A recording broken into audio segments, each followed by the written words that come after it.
القرآن المجيد بل عجبوا أن جاءهم منذر منهم فقال الكافرون هذا شيء عجيب أإذا متنا وكنا ترابا ذلك رجع بعيد قد علمنا ما تنقص الأرض منهم وعندنا كتاب حفيظ بل كذبوا بالحق لما جاءهم فهم في أمر مريج أفلم ينظروا إلى السماء فوقهم كيف بنيناها وزيناها وما لها من فروج والأرض مددناها وألقينا فيها رواسي وأنبتنا فيها من كل زوج بهيج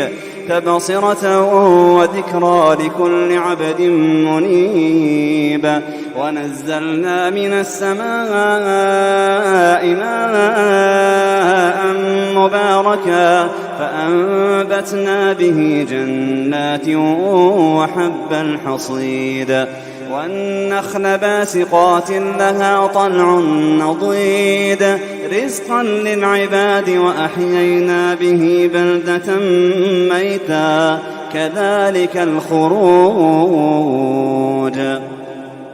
كذبت قبلهم قوم نوح وأصحاب الرس وثمود وعاد وفرعون وإخوان لوط وأصحاب الأيكة وقوم تبع كل كذب الرسل فحق وعيد أفعينا بالخلق الأول بل هم في لبس من خلق جديد ولقد خلقنا الإنسان ونعلم ما توسوس به نفسه ونحن أقرب إليه من حبل الوريد إذ يتلقى المتلقيان عن اليمين وعن الشمال قعيد ما يلفظ من قول إلا لديه رقيب عتيد وجاءت سكرة الموت بالحق ذلك ما كنت منه تحيد ونفخ في الصور ذلك يوم الوعيد وجاءت كل نفس معها سائق وشهيد وجاءت كل نفس معها سائق وشهيد لقد كنت في غفلة من هذا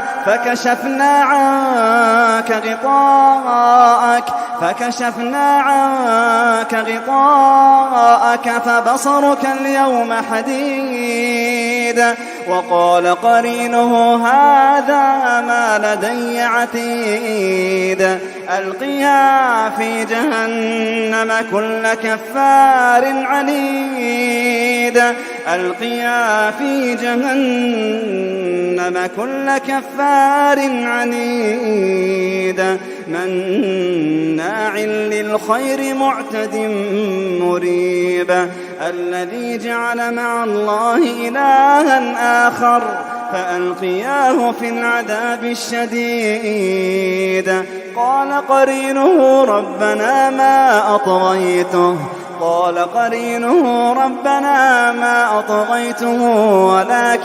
ولكن كان في ضلال بعيد قال لا تختصموا لدي وقد قدمت إليكم بالوعيد قال لا تختصموا لدي وقد قدمت إليكم بالوعيد ما يبدل القول لدي وما أنا بظلام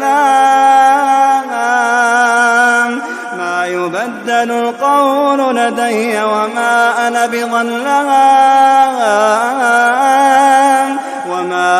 بظلام للعبيد يوم نقول لجهنم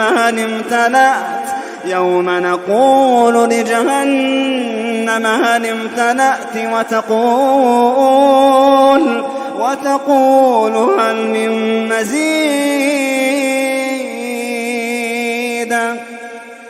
وأزلفت الجنة للمتقين غير بعيد هذا ما توعدون لكل أواب حفيظ من خشي الرحمن بالغيب وجاء بقلب منيب ادخلوها بسلام ذلك يوم الخلود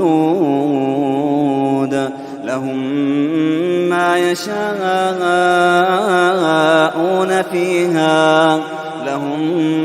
يشاءون فيها ولدينا مزيد وكم أهلكنا قبلهم من قرن هم أشد منهم بطشا فنقبوا في البلاد هل من محيص إن في ذلك لذكرى لمن كان له قلب أو ألقى السمع وهو شهيد ولقد خلقنا السماوات والأرض وما بينهما في 6 أيام وما مسنا من لغوب فاصبر على ما يقولون وسبح بحمد ربك قبل طلوع الشمس وقبل الغروب ومن الليل فسبحه وأدبار السجود واستمع يوم ينادي المناد من مكان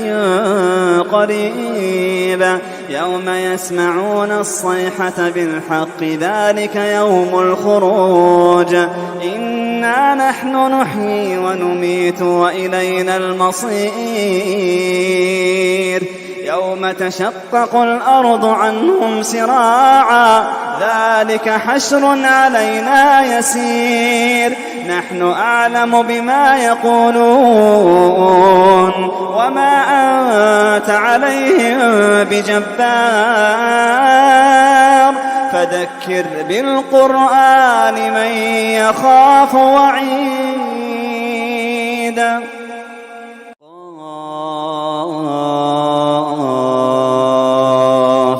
والقرآن المجيد بل عجبوا أن جاءهم منذر منهم فقال الكافرون هذا شيء عجيب وقال الكافرون هذا شيء عجيب. Assalamu alaikum wa rahmatullahi wa barakatuh, everybody. Welcome to another episode of the Muslim Cowboy. Today we are live, doing a live Q&A for non-Muslims, revert Muslims, other Muslims. Not going to give any fatwa, but we are going to talk about Islam, questions people have about Islam in general, my journey to Islam, other people's journeys to Islam. So welcome. Hopefully we're going to have a good episode. Yes, there's no cowboy hat today. If anyone knows cowboys, you know that we don't wear cowboy hats all the time.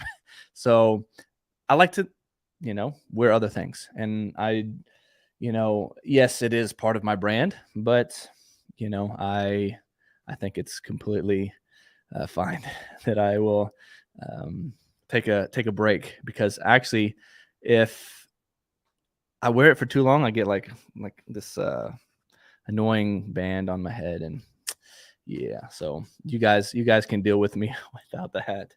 So anyway, I know you're teasing. So all right, first question of the night. Actually, there was a question before this.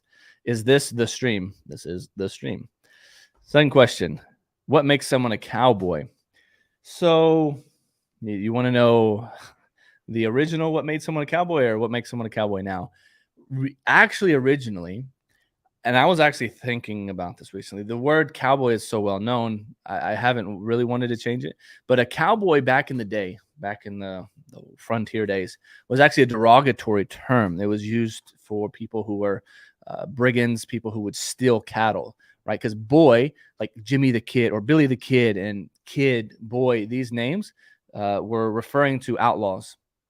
And so the actual people who ran cattle, right, which is what I did when I was a kid with my grandfather, who had, a whole bunch of head of cattle before he passed away, they were considered cattlemen, right? So technically I am a cattleman, right? And that's in Arabic you would say ra'i al-baqar, right? But the popularized, Hollywood term is cowboy.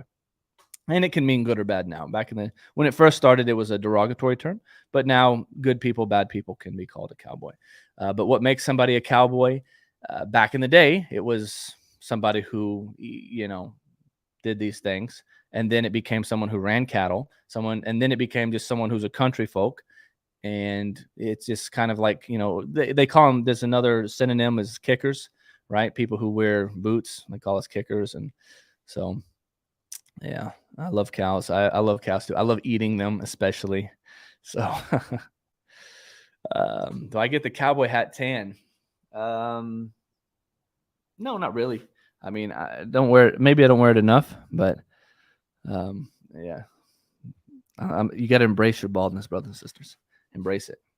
Bismillah. So we had one guy on a second ago. His name was Raphael. Raphael, if you're still watching, I saw you drop off. Come back up. I want to talk to you about Islam. So come on up, Raphael. Oh, man. Chat's going crazy. All right, Faze, which Sirah book do you recommend? Do I have one with me? I have this and this. So these are two good ones. These are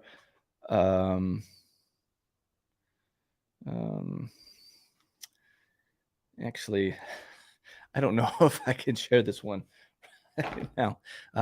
If you're a Patreon member, go to Patreon. I'll share the second one because I don't know if I can share the author of that book. But this one, I really love it. This one I gave to my dad. This one you cannot find, I don't believe, on Amazon. This guy, he taught Quran in Masjid al-Nabawi for maybe 30 years. His name is Muhammad Husni Fayyid, right? And it's a short book, and it's meant for, converts or for non-Muslims to get an idea of the Prophet. And so it's called Glimpses. So if you can get this one, I don't know. I get it here in Medina, in Saudi Arabia. I can ask him how many he has. I don't know where he's doing with it, but this one is really amazing. And it's really like it has pictures, different places of the Sirah. So that way you can kind of put an image to the story. Not all of it has pictures, just in the end, it is a book. But this one is really good. It's called Glimpses by Muhammad Husni Fayyid. As far as the big ones go, I like The Prophet of Islam by Mahdi Rizqullah. And Farid, from Farid Response, he did a really good thread and video kind of breaking down series of which are the best Sirah books of all time. And that one's really good. And it came and fixed a lot of the mistakes that were found in the sealed nectar, took out some of the inauthentic hadith and so on. So we have our first guest. Welcome, Rowan.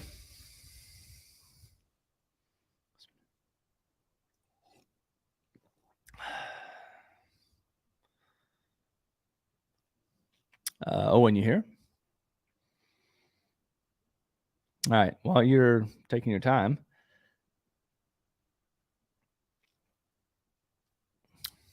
I'm going to answer some more questions. So Muslim Man says, thoughts on Jake and Daniel taming the Islamophobes? Well, I've already done a reaction video of it, and pro Daniel and Jake, obviously. And it should be released tomorrow, bi'idhnillah. So stay tuned for that. It's 36 minutes. So it's not like crazy long, but I couldn't. And I'm not even reacting to the whole video. I'm just reacting to the state part. What's his name? Rashid, which I like to call him Mubilla. because he is not Rashid or Rashid. He's not guided in whatsoever. So I have termed his name as Mudil. So it was good, mashallah. But you'll see, I don't want to respond now because I already made a response, so you'll see that tomorrow. L. Ryan, have you ever thought about having your own ranch in Saudi? Bro, this is my dream. Like, so I know this Kurzigi brother. And so if there's any Saudis out here and you want to help make my dream possible, please send me an email to howdy@themuslimcowboy.com. But there's a brother from Kyrgyzstan, right? And he sells honey, that Kurzigi white Russian honey. And he has done so well with his honey selling that he ended up being one of the, because typically to buy land, you either have to be a Saudi, right, citizen, or you can pay the $250,000 investor visa. So he did good enough to where he could become an investor and get a 99-year lease on property. And so he bought a Mazra'a to Nakhil. He bought a date farm, bro, in Medina. Like, this is my dream. Like, to have my own date farm in Medina where I can invite brothers, have them come for free, you know, like they have to pay for their ticket, but like host them, they can stay, we can talk about the Sirah, then I do my Sirah tours. That is my dream. So inshallah, hopefully we can do that. So first guest now is Believer. Also, guys, in the backstage, please turn your cameras on for a second, except for you, Nader, yours is already on. But River, just for a second so I can. Okay, you can turn it back off. You're good. All right. Believer, talk to us. Who are you? Where are you from? What you about, man?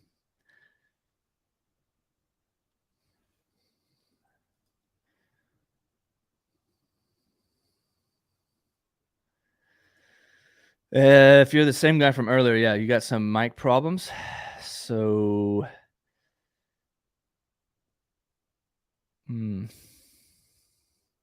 okay.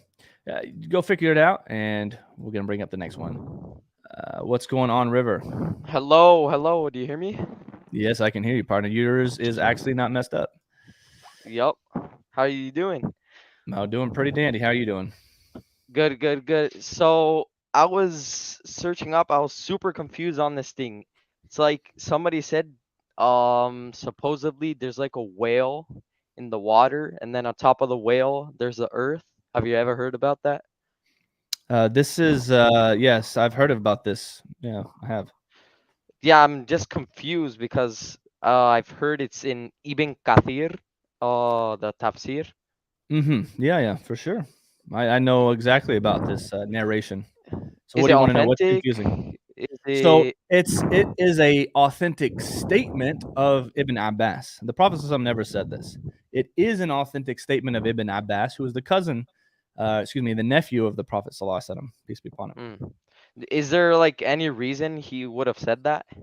Yes, there is. And that's a good question. So he was actually quoting from the Israeliyat. So Jews and Christians who would convert to Islam, they would bring, because back then, not everybody had this put between two pieces of leather Bible, right? Some would have books that other tribes didn't have. Some people had pieces here, even like the Muslims, when we had the Quran, until the Quran was compiled during the life of Abu Bakr, right? In form, like some people had some verses memorized, others had others, some had the whole thing memorized. Well, the same thing for other tribes. So when people would convert into Islam, they would bring stories and they would bring things that they learned from their ancestors. And so one of the Jews had come to Ibn Abbas, and had told him this narration, right? And so Ibn Abbas was just simply narrating it.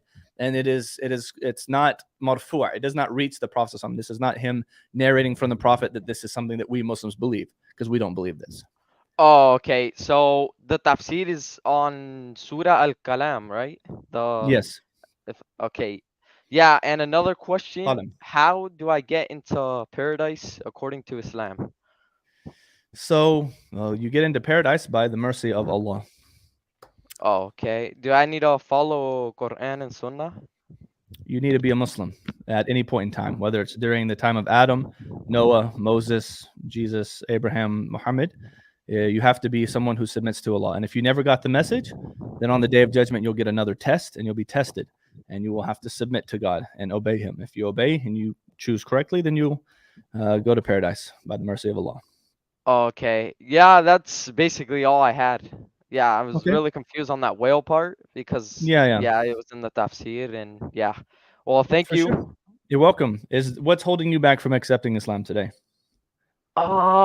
Honestly, oh, if I had to say, I'm I'm indulging in pretty sinful stuff, so I want to stop it, and then I want to accept it. I know it's kind of hypocritical, but yeah, that's basically all. I know a lot about Islam. I've been studying it for like 1 year, I would So, say. if I mean, like, I want to kind of like present an example. Uh-huh. So, none of us know when our time is going to be, correct? We don't know when we're Yup. going to leave this earth. Yup. You're doing these things now, not as a Muslim, okay? And as I mentioned earlier, somebody who becomes a Muslim, this is the way to paradise. So, what do you on the outside, what do you think would be better? A person who does these simple indulgences not as a Muslim, or someone who at least they have accepted Islam, so they've entered into the gate, and they're still doing those simple indulgences, but in their heart they know they want to quit. Which of those do you think would be better? The Muslim, obviously. So my advice to people, and I get this all the time, there's a lot of people that they still drink, they still smoke pot, they Yup. still have girlfriends, all this stuff.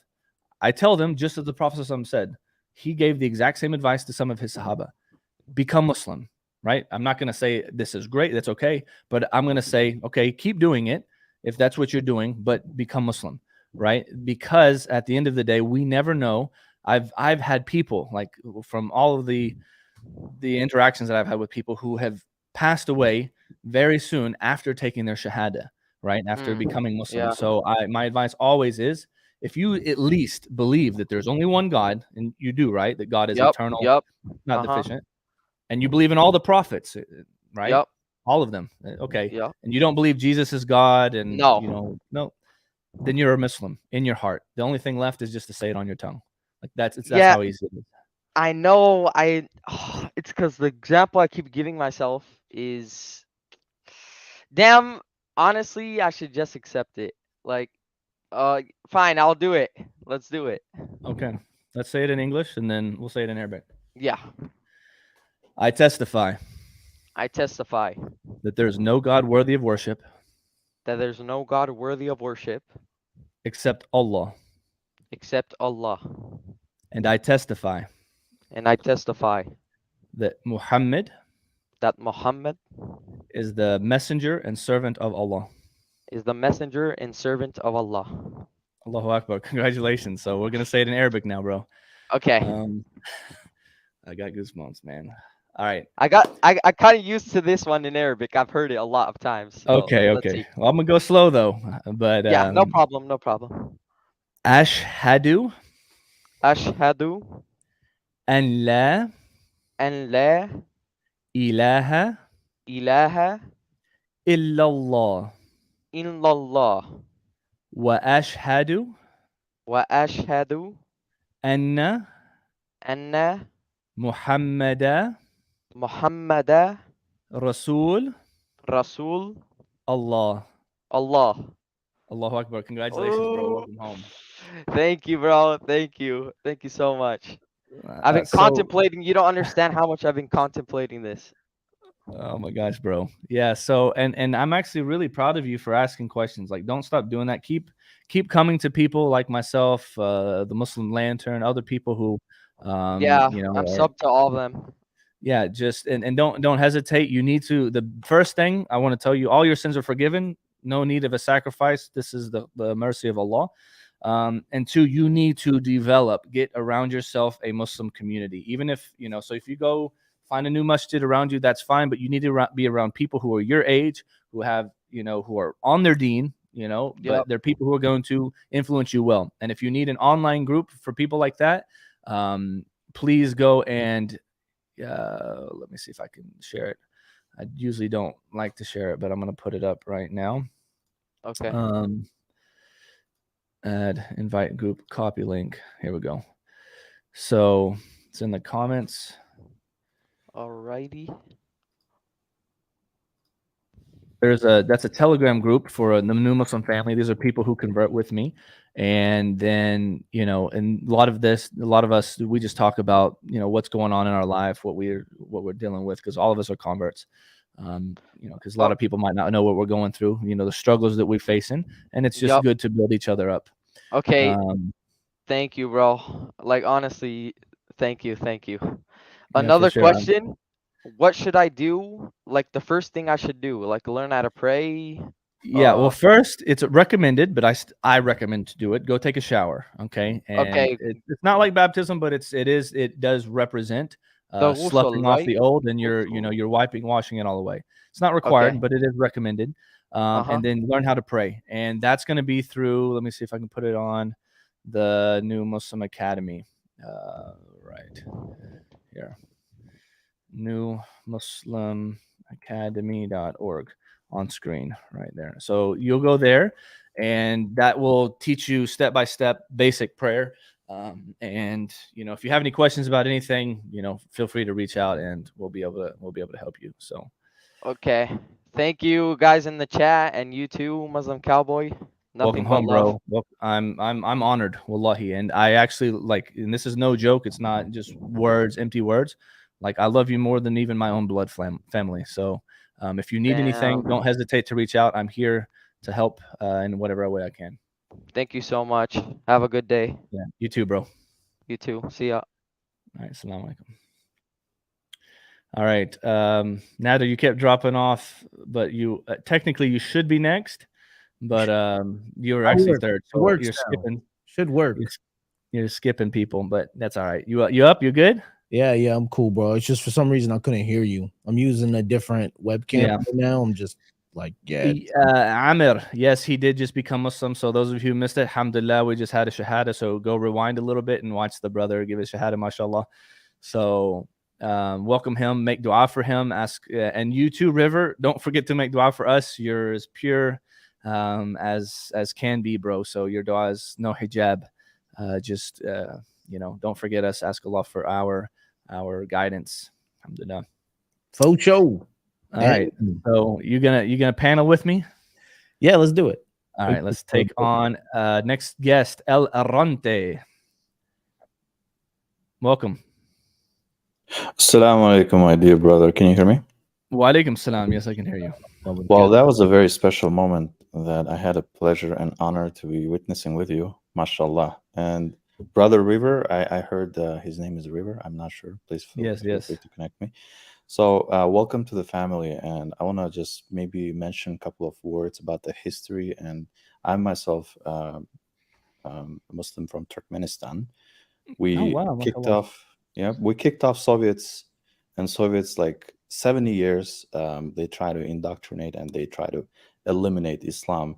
Eventually they gave up, and you can see the Islam is very strong in overall cultural identity and also spiritual identity. So we have 98% of Muslim after 70 years of prosecution. Same thing is with Uyghur. So it was an honor, and I say the best thing that ever happened to Turks is embrace of Islam. And I mean, they have embraced in 4 or 5 different occasions. You have Ilkhanate, you have Seljuk, you have some other elements as well. So it's just natural fitra, and you kind of walk yourself eventually towards that logical conclusion of Tawheed, and you get honored by it. So I would like to, I had actually another topics to talk about, but right now it's such a beautiful moment. I just want to focus on this a little bit. So brother River, welcome, and be sure to also sometime visit Uzbekistan, Turkmenistan, Kyrgyzstan. We're right now opening the borders, inshallah. There's going to be more beautiful things coming out. This is such a huge family. And, the brother's offering to buy your ticket. You heard this? I will take care of it. Yeah, there's a hospitality element of it. So yes, it's a beautiful culture, and I'm so happy for you, and I'm so happy for overall the brotherhood. And I don't want to take too much time, but I guess this is the time to remind everybody and myself about the beautiful hadith and saying of our Prophet sallallahu alaihi wasallam.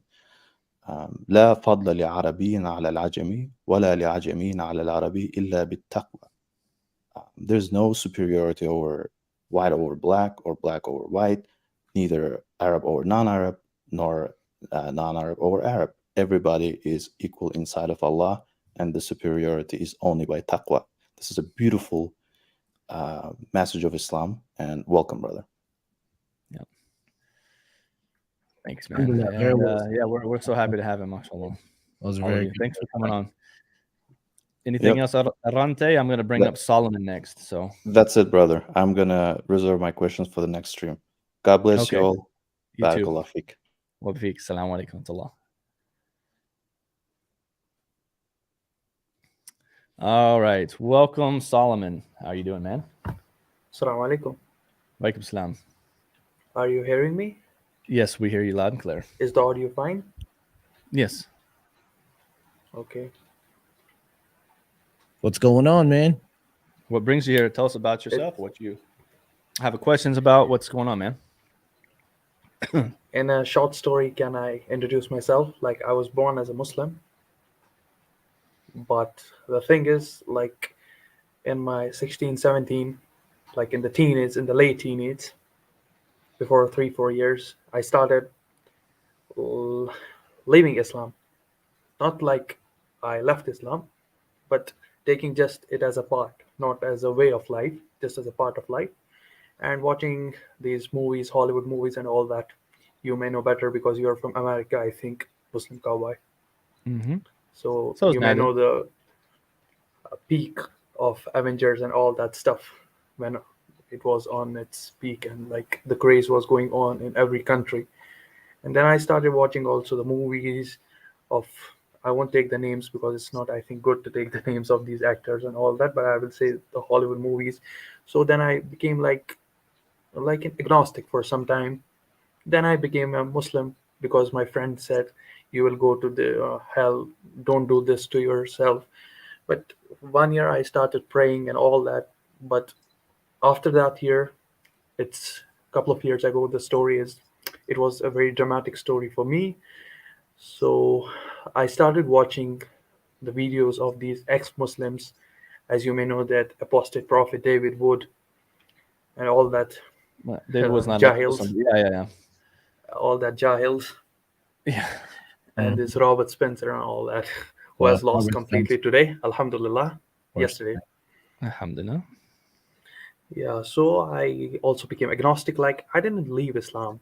Like, I'm leaving. I was always trying to reach God. Please help me now. Like, I was full of doubts and all that. And somehow I watched the videos of your, I think he's also from Texas, Yusuf Estes. Yes. Sheikh Yusuf Estes. I watched his videos. I got a little bit more convinced, but I then had something that's called OCD, obsessive compulsive disorder. Yeah. It's That's the about problem. that compulsive disorders come again and again, and these thoughts come up again and again. I was like in a situation like, I think if there was another person, he will leave Islam. I'm not sure about that, but I'm saying like this was a situation for me. Like in a minute, you get more than 100 thoughts. It was impossible for me to just give them a quick reply. And then I started. Actually, I have my sheikh. He was my teacher from when I was. He's not too big. He's in. I think Muslim Cowboy. You were in Medina University. Yes. There's another university in Riyadh. It's I think Jami'atul Imam. Yeah. He's studying there. I think his third year, and Well, there's I lots of reached him. universities here, but the most famous one is Jami'atul Imam, which is the Imam University. Yeah, I got that. And I started reaching out to him because he was. I think you have 2 month holiday in a year. Yeah. During Hajj. So I reached him and I started telling him I have these types of doubts. He said, this is nothing. This is the sign of Iman. But this was not like, I think this was not fulfilling my needs that time. Like I was trying, like, do you know that what these atheists and these fake ex-Muslims raised the question, did Muhammad Sallallahu Alaihi Wasallam ever exist? Or that type of questions to push Muslims in doubts. Then I was not too much like, I can say, I just cried very much that time because I was not getting convinced by many Muslims, many scholars also in my state. There are many scholars who are from Medina University, graduated. I started going to them. I was not getting satisfied answer. Then I went to he is not a scholar, but I can say he is. I can say he has knowledge of Islam. He has not studied in like universities like Medina. He has studied from local madrasas. And I started going there and I started asking him questions. Actually, the big thing which I had in my life is I gave dawah to a non-Muslim, but I was wrong there because I didn't have enough knowledge. That was the biggest mistake I ever did in my life, and I think when I did that mistake, I came with these all type of doubts, and then I tried to listen to these ex-Muslims again and again, again and again. I started thinking like, they're like, why they are liars? Why can't Muslims be liars? I started thinking like they want us to start think like that. But Alhamdulillah, with the grace of Almighty Allah, when I said to myself like there are only two choices: leave Islam or accept Islam. You have no other choice. Become an atheist with no morality, subjective morality. Believe in no purpose of life. You have to believe in that. But my heart was not going there. Then I started just picking what should I select, my heart or my brain. And Alhamdulillah, before some months, I can say 6 7 months, I made a decision which my heart took that time. I said the kalima again, and I just went to a, I can say it's it's known as Muslim Student Board. It's in our state, and I started going against Muslims. I read to start the fiqh, the aqidah, and I had many. Do you know Yusuf Ponders? Yeah. He also helped me a lot. He's a good, he's a good man who helped me a lot with my doubts, and last in my conclusion is like that if Muslims start listening to these ex-Muslims, fake ex-Muslims who don't have the real knowledge of Islam, we are gonna deviate 100% if we don't have knowledge. Yeah, absolutely. This is the And problem. I can say when I listen to some Islamic scholar like Zakir Naik, I also get like I want to give dawah, but it's not done like that. And now I started learning Arabic, and a little bit uh, I memorized Quran from the 30th para. I'm on the Surah Mutaffifin, Alhamdulillah, but MashaAllah. I'm a little bit going slow, but inshallah, No, it just will arise. the most beloved deeds to Allah are those that are done consistently, even if they're small. So if you do it consistently, bro, may Allah give you success, and that's more beloved to Allah than doing something really big and then doing it once. This is the Prophet. And I started reading a tafsir. Can you say me this? Is this tafsir authentic? Tafsir Asadi. It's in English. So in tafsir, there are authentic things and non-authentic things. So it's not like saying is it like Bukhari Muslim, because it's not. Tafsir, which is jama for tafsir, it's plural. It's not like a collection of hadith. A tafsir is something that was compiled by a mufassir, giving explanation towards what ayat in the Quran mean. So Asadi is a mufassir of the Quran, absolutely. So you wouldn't. It's kind of like you wouldn't say is it authentic like Bukhari, because it's not even the same. It's comparing apples to oranges, two different things completely. So tafsir, they're not a collection of ahadith. They are Quran explanations of verses using the Quran. So what is a tafsir? Tafsir, for everyone who's not aware, is the explanation of the Quran. The first thing that we use that a scholar of tafsir, not me, but an actual scholar of tafsir will use is the Quran itself. So the Quran explains the Quran. There's many examples in the Quran where Allah reveals some verses to explain other verses. And so the mufassirin, right, they put together this verse explaining this verse. And they give the conclusion of these verses. And then the second part of tafsir is hadith explaining Quran, right? Which is what the Prophet ﷺ did with things that he had said. Whenever verses would be revealed, alayhi salatu wasalam, he would say these phrases and these statements. These are the explanations for this, right? And then the scholars who came after would say that these verses are explained by these ahadith, these sayings of the Prophet Muhammad sallallahu alaihi wasallam. Then after that are the riwayat, the statements of the Sahaba. Okay, and they use those statements to also give tafsir, to do, to do extraction of what these things mean. And then after that, they take the Israeliyat, which they take stories from Jews and Christians that could explain these verses, right? And so at the end of the day, a tafsir is just a very likely conclusion, but we are not going to say 100% for these mutashabih verses, these unclear verses.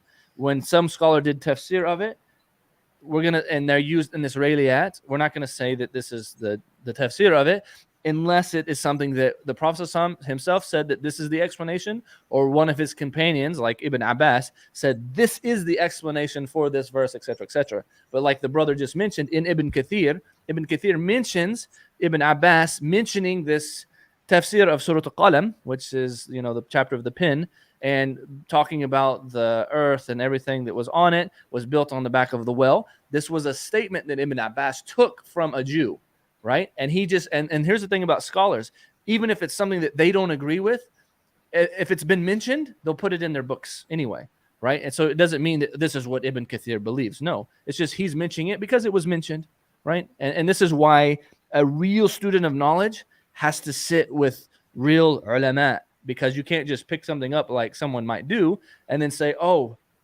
they'll jump to a conclusion saying this is in a book that's written by Muslims, therefore Muslims believe this, that the earth is on top of the back of a whale. Like, you get what I'm saying? So, and what about reading the books like Kitab al-Tawheed and all that, Muhammad ibn al-Wahhab rahimahullah, these books like Kitab al-Tawheed, Talbis al-Iblis, The Devil's Deception, Imam Jawzi, and the Arba'in Nawawi, the 40 Hadith.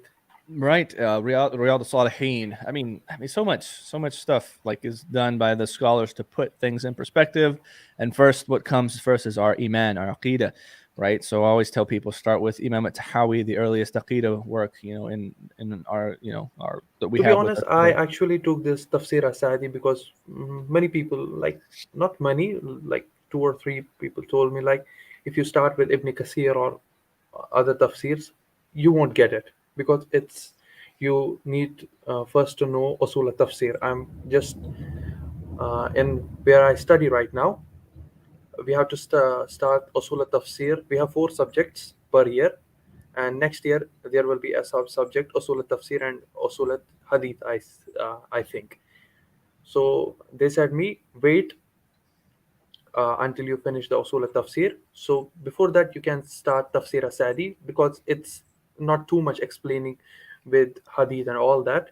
It's just a little explanation of the Quranic verses. It's just in the 10 volumes. So start with it, and alhamdulillah, like honestly speaking, if you will, there are 10 volumes of it, and if you will took randomly any page of the in the 10 volumes of this book, and you will randomly open that, every ayah is for guidance, 100%. Like once I just did with myself, I said I will randomly search a page on it, and I will just point out the first ayah, and I will just read the meaning of, like, first was the purpose of life, then it came why Allah made us and jinns, everything, like what will be the punishment for these disbelievers, why don't these disbelievers listen. So at last I want to tell you the thing, how can we just get away from these these doubts? Increase in good deeds. Increase in the time that you spend doing your morning and evening adhkar. Increase in the time that you spend doing astaghfirullah, right? This last week, 3 days in a row, I was presented with 3 exact separate examples of people telling me stories that have happened here in Saudi of people doing istighfar, saying astaghfirullah. And I was like, okay, Allah, thank you for telling me this sign. I need to increase in my istighfar. Okay, and just to give you two of the examples, I won't mention the third one, but one of them was from one of my coworkers, and it's so amazing to be able to to be around people who are Muslim, all the time, mashallah, and they're on the same page. They value things, and they're people of their word. They're honest and they speak it's the truth. And anyway, so we're talking about something, and all of a sudden he's like, "Yeah, man." They were like, "Oh, we love how at the end of these meetings you tell us, Brandon, to increase in our istighfar." And I was like, "Oh, thanks, that's whatever." And he's like, "Bro, he's like, yesterday I was at this big store and I was looking for this shirt for my daughter, and I knew what it looked like. My wife told me to go find it." And he said, "I was walking around this whole store for like, I don't know how many minutes, 15 plus 20 minutes. And he's like, you know what I should do? I'm just going to start making istighfar, and hopefully I'll be able to find this shirt. Cause this store is huge. It's like the size of, it's like a mall of one store with, they got like cooking utensils, clothes, all kinds of stuff in there. And he said, immediately when I started doing astaghfirullah, the shirt was right in front of me, like on the rack. And I'm sorry for this, but sorry Yeah. for interrupting you. And the last thing, and I will go after this because other brothers Okay. will be also waiting. There may be another Shahada, inshallah. Yeah. There's Allah two people wishes. waiting in the back. Yeah, so I want to just tell you. So, what's the level of like knowledge we should have when we listen to these apostates or these fake ex-Muslims or these Christian missionaries or that type of people, so that we don't get the doubts they try to put in the minds of the people who don't have knowledge. So, what you think is the best thing we can do when what is the like I'm telling you like what how amount of knowledge we should have to listen to their arguments? It's like going into battle. Okay, if you're going into battle with someone who's using a knife, you need to be adequate. You need to have a knife or a sword. Okay, you need to be able to defend yourself. Okay, a Muslim, we have tawakkul ala Allah. So even if we have less than they do, inshallah, Allah will give us nasr. He will give us victory. Inshallah. If someone has a gun, you need to try your best to at least do your best to try to get a gun. If someone's got a bazooka and you're going in with a knife, so the point of this is if someone's got tanks and they've got helicopters and all this kind of stuff, you need to at least try to do your best to kind of match up, right? So before you some need, days non-Muslim, he's a Hindu, you may know the Hindus, he came to me and asked me, you cut these animals, slaughtered the animals, it's not good. Sorry about my English, it's not too much good because I don't speak English. English is not my mother tongue, also as my country's mother tongue, not my state's mother tongue, not my city's mother tongue. I don't have good accent in my English. Sorry if you don't understand my English. Man. You're doing fine. Go ahead. Just go ahead. I don't know this. Thank You're you. doing good. You said Hindu guy came up to you and said slaughtering the animals wasn't good. What happened? Yeah. He was like telling me you slaughter the animals because they are, you think animals are bad. But Alhamdulillah, I got a good logical point to them. I said, you believe in the karma, which is like you do something bad. Then when you will reincarnate, you will become an animal. If you will do good, you become a rich person, you become a good person, whatsoever. They believe in that karma. Do you know Muslim Cowboy? You of course knew that, what they believe like karma. And I told him, like, now you Hindus believe if someone does bad deeds, he becomes an animal, like a cow, dog, or that. He said, yes.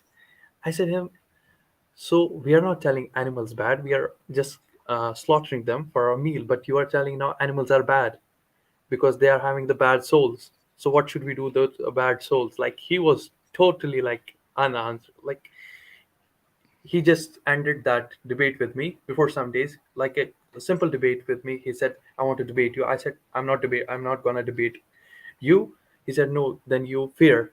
And I little bit got what's that called, like just by being frustrated. Yeah, frustrated, like why should I respond to him? But then I responded to him, then I gave him the answer of that reincarnation, karma, and all that stuff. So that's the thing I want to tell you today. Thank you for giving me your time, Muslim You're Cowboy. welcome. Allah bless you and make it easy on you. Yeah, I mean, and pray for me for my doubts also, which will come to me and listen, my future. advice is in regards to some of these videos, these quote unquote apostates and Islamophobes and Islam. Nando, you take this away. Just avoid them completely, bro. Avoid them Inshallah. completely. Don't even watch their videos, because their whole job is to cause doubt. Their whole job is to make things difficult on you. That's all they want to do, right? So Yeah, their weapon is only that. exactly. So unless it's like in a debate platform or with Muslim Cowboy or the arena or something like that, where you have Muslims controlling the narrative, just stay away from them, because the Muslims will expose them, right? The Muslims will expose them. But whenever they try to put up videos by themselves with some outrageous title, man, seriously, just go into your YouTube feed and just say, don't show me videos from this channel, and it won't show up again, inshallah. Inshallah. Thank you, Muslim Cowboy. Thank you, Nader, for giving me this much of time. Jazakallah khair. Assalamu alaikum. Alaikum salam.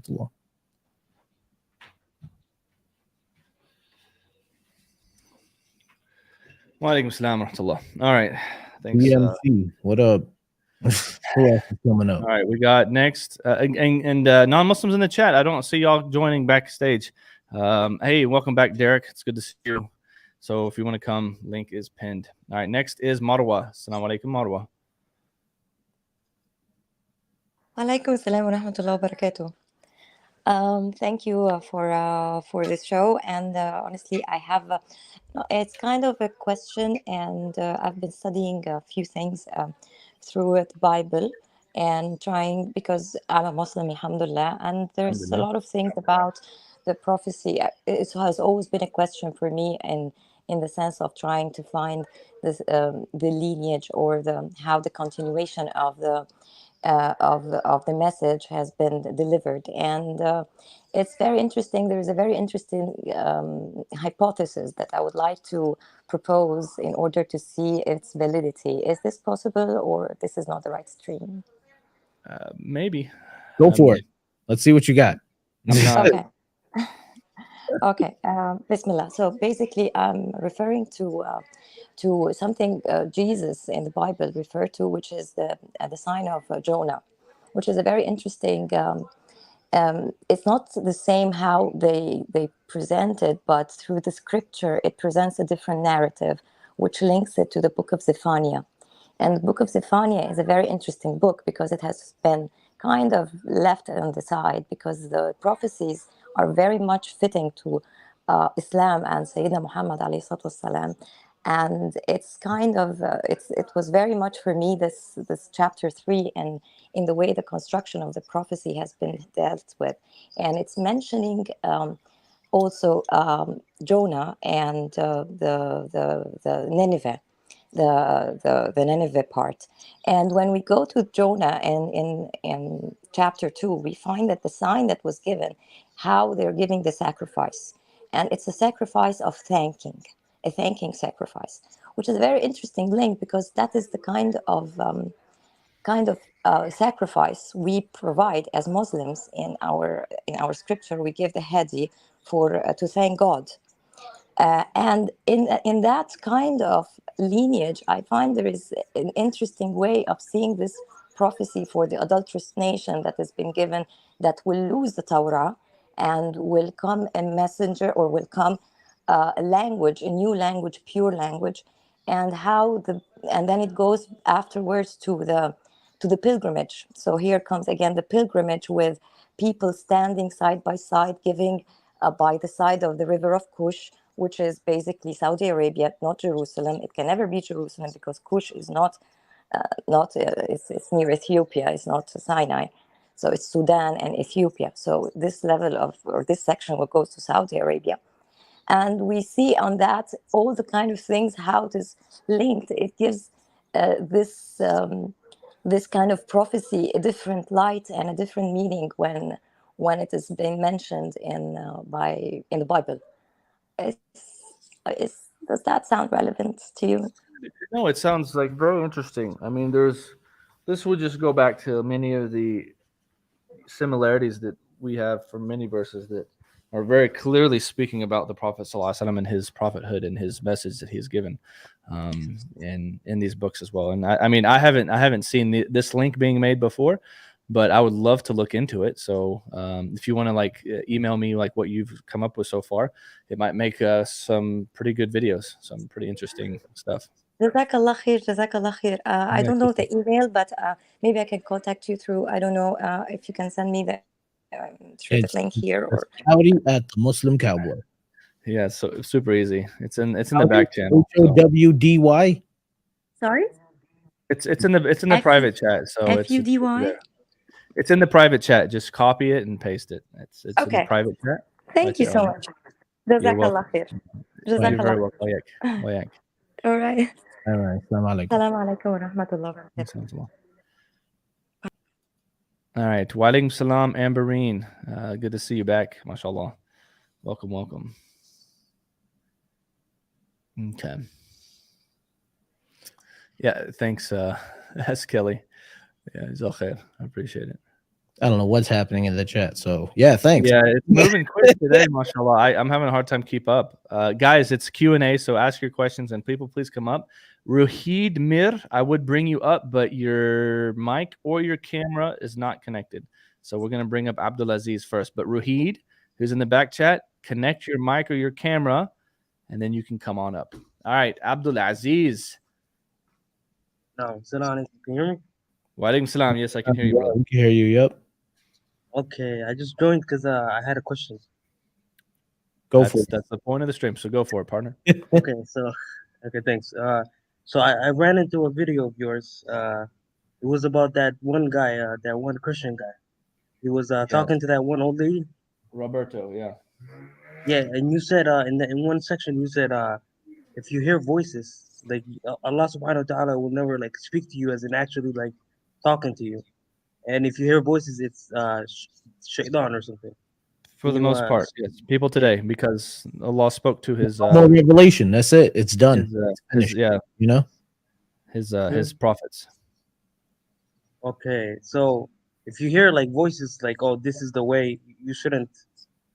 It's gonna lead you astray. You should. It could be your conscience. You know what I mean? Like you could look. It could be an angel, but it's very unlikely. From my study of the Salihin, the righteous people from this ummah that have talked about getting strange experiences throughout this ummah's history, it's never been through voices. It's always been through different types of signs, things being written, something being made clear. Typically, voices are always associated, typically, and I even said that, not 100% of the time, but typically, you can know for almost certain, you know, so like 90%, I would say, that this is from the jinn, because this is how they work, right? Typically, when people hear these voices, you know, like Christians have these coming of experiences where they hear they say it's Jesus' voice, but it's an assumption. They say, I heard Jesus' voice and said, follow me, right? The voices are typically a sign of the jinn, right? This is what they can do. They can say things that we can hear and whisper to us. But for sure, it's not Allah, because Allah, if he were to speak, this is revelation, right? And there's no more revelation. The Quran was the final revelation, and Allah spoke to prophets before. So this is for sure, it's not God. Mm-hmm. Okay, that makes sense. But, you know, like if you hear voices in your head, it could just be your conscious or your thoughts. Yes, right? And it doesn't have to be jinn either. But the thing is, so for example, you have an experience or something. Yeah, that's probably jinn. If you have an experience though, and you're having something tell you to do something good, like you hear a voice telling you to go give charity. Okay. Mm-hmm. If it's calling you to something good, then go do that good thing. Or ask a scholar, ask an imam, ask someone who is in a position of authority, say, I'm hearing these things. What do you think that this could be? Right? Ask someone, because at the end of the day, especially with dreams are not to just be interpreted by every Tom, Dick, and Abdullah, right? We need to have actual dream interpreters, people who are, you know, very knowledgeable. Why are you laughing at it? Knowledgeable in this stuff. Tom, Dick, and Abdullah. That was great. Good. I'm sorry. Is that you clear everything up, Abdulaziz? Yeah, that clears everything up. Alhamdulillah, I never had that happen to me. You know, I've never heard any voices out of nowhere Yeah. telling me to do stuff. But Yeah. There's a lot of people, also, man, they come out there. At the end of the day, bro, we have, and that's the thing, we have the Quran and we Yeah. have the Sunnah of the Prophet. So if people say, "How well, I want your God," the Christians will say, "Oh, your God doesn't speak to you." No, He does through the Quran. yeah. Every time we hear it, Yeah. Exactly. Every time we recite it, yeah. This is the eternal speech of Allah, man. So Every time we're praying Salah, yeah. it's Also, Allahu Akbar, man. Alhamdulillah. you mentioned the dreams, and I heard there was like a specific hadith. I don't know if it's sahih or not. It said, Prophet Muhammad sallallahu alaihi wasallam said, I think that I'm just paraphrasing, but if you see me in a dream, you have surely seen me, or something like that. Yeah, it's authentic. Yes. So if you see Prophet Muhammad sallallahu alaihi wasallam, you know for sure that it's not anything, anything. Shaitan, a'udhu billahi minash shaitanir rajim. You need to find out if it is the Prophet that you saw. So, for example, someone could say, "I saw the Prophet in a dream, and he told me to go drink some alcohol." Yeah, if he's telling you to do bad stuff, don't do then it. Then that person, they need to actually go tell a scholar and ask, "Hey, I saw it. He looked like this," because most likely that wasn't the Prophet. It was, that's the thing. Whenever the wording, if whoever has seen me, because Shaitan can't impersonate me. He can't impersonate him by looking exactly like him. He might be able to look like have something deformed, maybe something's missing, something's off. That's why, okay, tell a scholar, okay, this was how the Prophet looked. This was what I saw in the dream. And he can say, okay, that's actually not his description. So that actually wasn't the Prophet that you saw. Okay. That makes sense. Thanks for clearing that. For sure, bro. Allah bless you, man. Man. Assalamu alaikum. All right. It's Next. Tom, Dick, and Abdullah's up here. Do it. Do it. Bismillah. Abdullah. Assalamu alaikum wa rahmatullahi wa barakatuh. I have two questions. Both are kind of difficult though. So I'll begin with the first one. And it's basically about democratic elections in the Western world, like voting for parties. So some people, there's scholars and some people that have made it clear that if you're voting for a party, they're gonna be in parliament and they're gonna be legislating laws that's gonna be opposing to the supreme law of Allah. So are we? But they're saying that we should put our just have tawakkul, trust in Allah, stay pure to Tawheed, and our aim should really be to leave the West ultimately anyways. So we shouldn't be engaged in the politics, voting and stuff in the Western world. And some of them say that this okay, is another yours. Let him finish, but yeah, you can. Oh yeah, go ahead. Do you think? I'm sorry, I interrupted you, brother. Yeah, no problem. So some also say this would be shirk because of the seriousness of it. I mean, I wouldn't call it shirk, but personally, I don't vote here in the United States. I refuse to because I would rather not be held accountable for some things that these people have done. And regardless, if you look more into voting, man, your vote really does not count regardless. Like, it's a waste of time. It really is. Whether it be in the United States, in the UK, they say it's a democratic election, but in reality, it's generally fixed and they know exactly who they want to put in power. Stalin, over 70 years ago, he made a very apt statement. And everyone who Stalin is, he killed more people than Hitler. God, I can't. He killed more people than the other guy who hits people with a lure. These are, I know, these stupid words you can't say, even if you're talking bad about them. Like this, you can't even say the word. Algorithm. Yeah. Anyway, Stalin's name's fine to say because they really respect him. Because they're living by his ideology. That's why. Yeah. But anyway, Stalin said, "I care not who casts the vote. I only care about who counts the vote." 70 years ago, man. So, I mean, look, when GW Jr. was in office in 2008, you can I don't know if you can still find him on YouTube, but if you go to archive.org, Dubai, whatever, there was the electronic the electronic voting machine maker. They also, almost every ATM in the US is made by this company. Anyway, they went in front of Senate Judiciary committees. They went in front of appellate courts. It didn't make it to the Supreme Court because they didn't want it to get the news of it happening. But they admitted that they created software programs for all voting machines that with a back, they could put something in the back to whoever the people controlled it wanted, that it would flip at 49-51, 51-49, either way. Mm-hmm. So yes, if you think that you're voting for something, you have no control over your vote, period. The people who are in the deep state who control stuff behind the scenes, we all know who they are. We don't want to mention their names also to get the algorithm throwing us off. Yep. It's all decided ahead of time. And if you notice, it doesn't even make a difference. It really doesn't make a difference. It doesn't matter who's in power. The status quo continues. So I would personally, I don't do it. I don't vote. I think it's pointless, but you do it. I don't think it's shirk, but you know what I mean? Brandon, any word on that? I say stay away. I'm not gonna look at the end of the day. I understand the position. People like AMJA, the American Jurist Muslim of America, or American Muslim Jurist Association. America. I understand, their position, right? And even then, it comes with quyud, right? It comes with like certain parameters. It's not 100%. And also, a person who does it in their heart, they still have to feel that they do not. If they ever were to vote, it would only be in a situation where, for example, if you know that one thing is going to kill Muslims or harm Muslims, then you can only do it to prevent that harm, right? But now the fact that we know that, for those of us who do know that it doesn't actually make a difference, then it doesn't make a difference.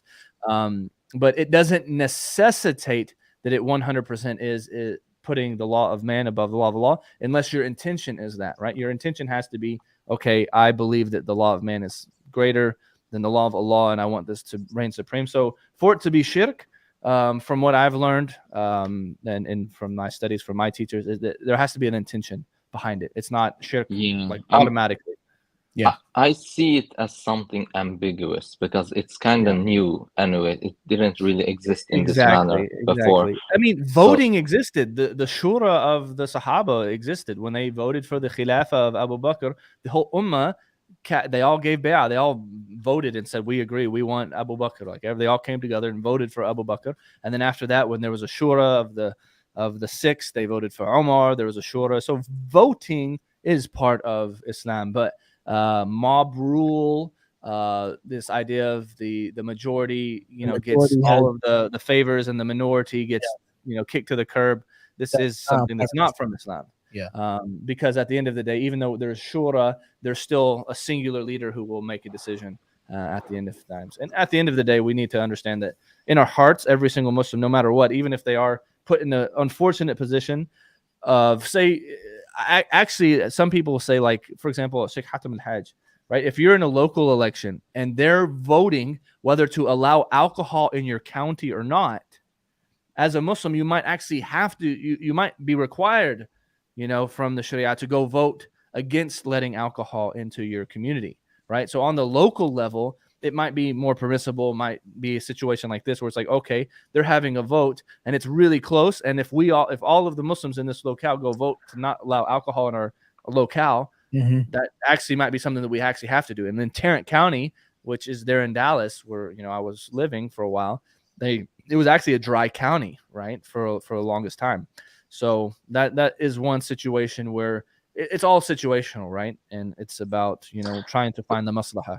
Yep. Would you say that, like, for Muslims that actually left their Muslim majority countries to live in the West, to live in these democratic, liberal states where there's gonna be more difficulty practicing a religion, like, aren't we supposed to not live there? Like, we're supposed to actually live where it's easier for us and our children to be practicing without the evil.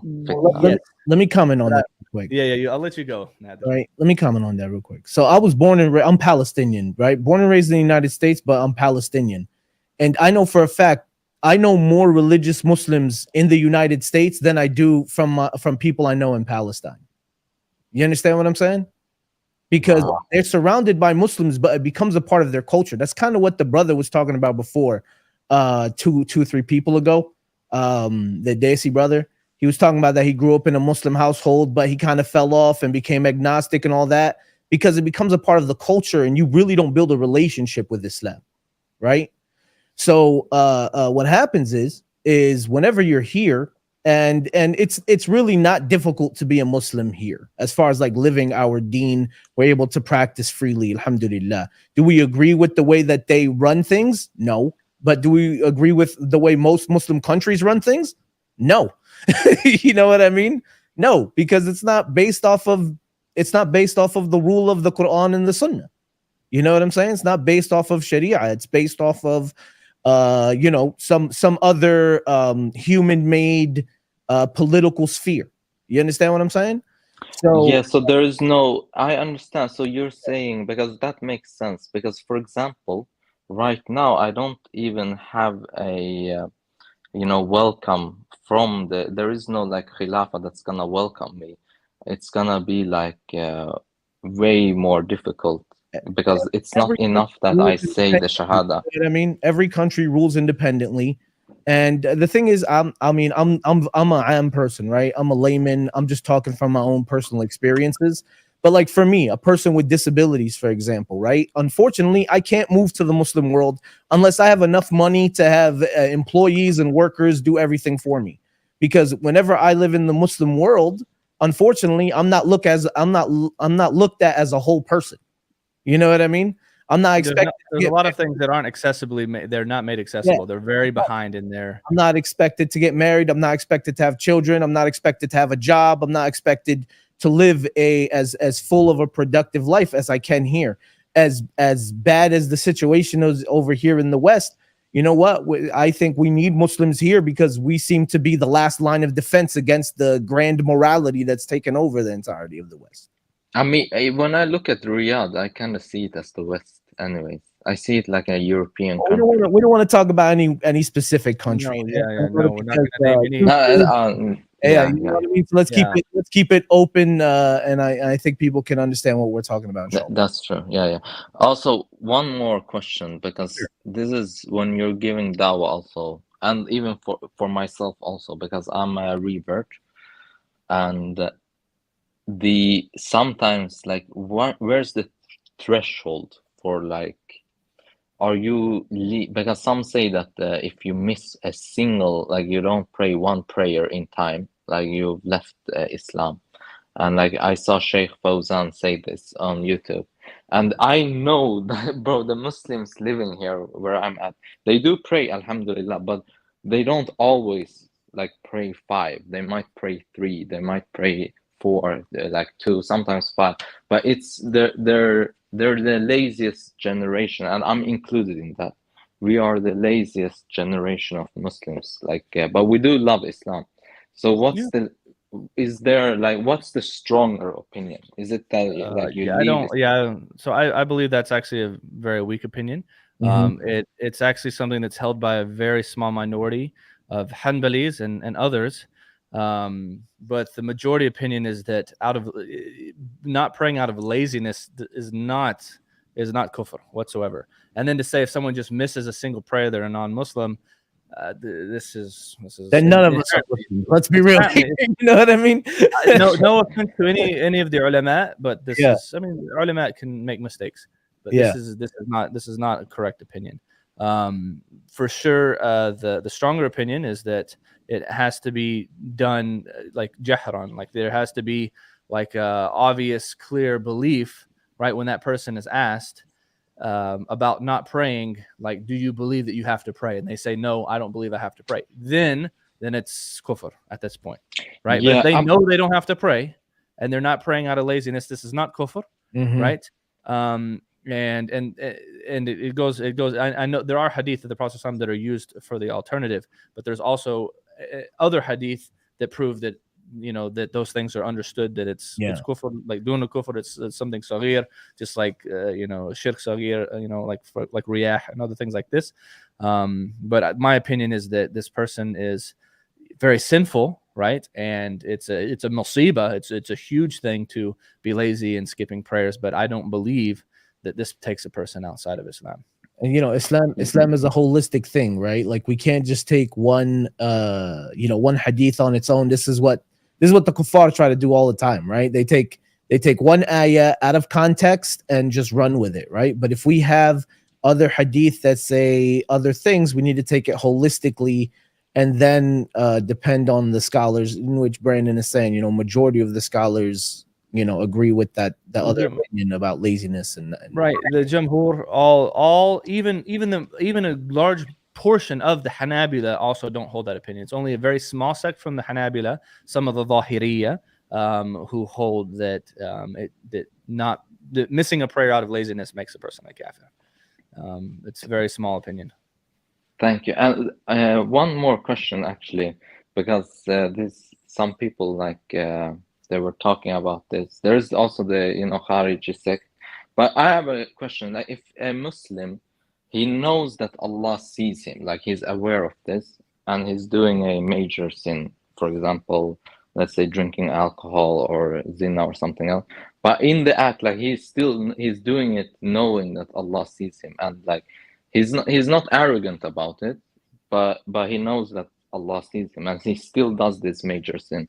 So this, obviously, being aware of it and not doing it by mistake, well, it's not disbelief, right? I mean, if he knows it's sinful, no, and especially if they turn back to Allah, you know what I mean?